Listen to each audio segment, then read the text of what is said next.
Deathwing is one of the 5 dragon aspects of the Warcraft universe. The idea is that dragons in Warcraft are split up into 5 distinct flights, and they were empowered long ago to guard certain aspects of the world. The blue dragons guard magic, black dragons guard the earth, red dragons are, protectors of life, and so on. So Deathwing and the black dragon flight originally were meant to protect the earth. Originally, Deathwing was named Neltharion. It was very jovial and did a good job protecting the world. As in deeper Warcraft lore, there are very dark, villainous creatures called the Old Gods that were long ago chained beneath the world. And I think their kind of crazy, maddening whispers over the millennia kind of seeped up from their subterranean prisons and drove Neltharion a little crazy, to the point where long ago he lost his mind, ceased to be Neltharion, and really became Deathwing.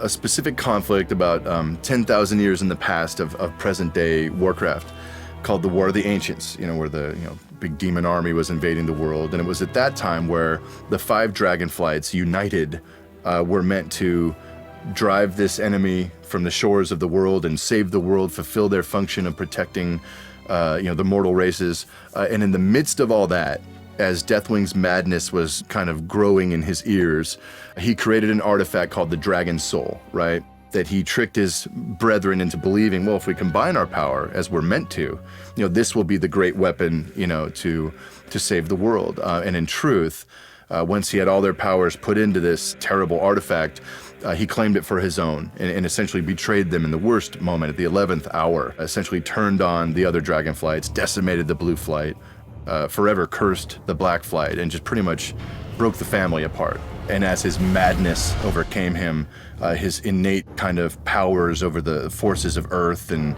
fire just kind of erupted in his body. His gargantuan body literally split apart with like fire and magma in this horrific eruption, almost as if he's like a volcano in dragon form. And that day he became Deathwing, just this raging, fiery engine of destruction.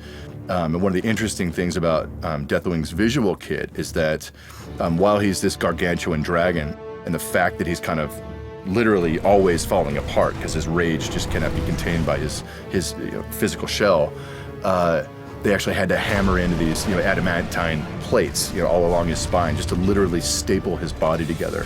His rage was so uncontrollable. So it creates a very cool visual look for him as a villain in the series. In the latest incarnation of Deathwing, which is probably the most dangerous ever, he's actually stapled together with Elementium, which is kind of a new steel we've conjured for the game that kind of channels the powers of the elements through it. It's kind of a conduit for whatever elemental power is aimed at it. So certainly his is fire and stone, so he's kind of more dangerous than ever before. So why now, right? Why is Deathwing emerging, erupting into the world and causing this cataclysmic event? The answer to that is that at this time in the history of Azeroth, a long chain of events is finally reaching its fulfillment. There is this very ancient prophecy that is not often, spoken of, that speaks of kind of this hour of twilight, the final days of the world. If the old gods that were chained long ago had their way, set in motion, this chain of events that would enact, their final vision to remake the world in their image, this hour of twilight. And what we've seen happening to some great degree over the past number of Warcraft products, probably starting with the Gates of Ahn'Qiraj patch, where we saw the old god Cthulhu, kind of rising beneath the land of Silithus. So clearly there's a chain of events in motion where the old gods are rising, their ancient machinations are finally paying off, and Deathwing ultimately is their greatest hammer. He is the great weapon that they've been waiting to use all these years.